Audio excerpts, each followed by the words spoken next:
నిజాం కాలేజీలో విద్యార్థుల నిరసనలు చీకటిలోనూ కొనసాగుతున్నాయి. డిగ్రీ విద్యార్థులకు 100% హాస్టల్ కేటాయించాలని 5 రోజుల నుంచి నిరసనలు వెల్లువెత్తుతున్నాయి. చీకటైన విద్యార్థులు నిరసనలు విరమించడం లేదు. కాలేజీ ప్రిన్సిపల్ తమ ప్రతిపాదనను పట్టించుకోకుండా డిగ్రీ విద్యార్థులకు 50%, పీజీ విద్యార్థులకు 50% కేటాయిస్తామని సర్క్యులర్ విడుదల చేశారు. తమ హాస్టల్ తమకే 100% విద్యార్థులకు కేటాయించాలని డిమాండ్ చేస్తున్నారు.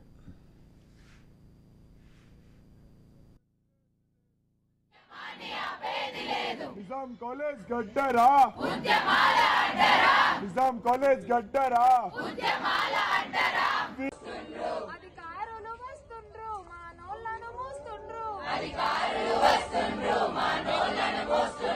మరి ఎక్కడుంది న్యాయం?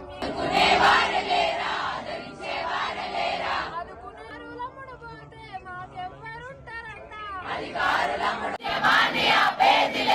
అదిరేది లేదు బెదిరేది లేదు, అదిరేది లేదు బెదిరేది లేదు, నిజాం కాలేజ్ గడ్డరా, నిజాం కాలేజ్ గడ్డరా.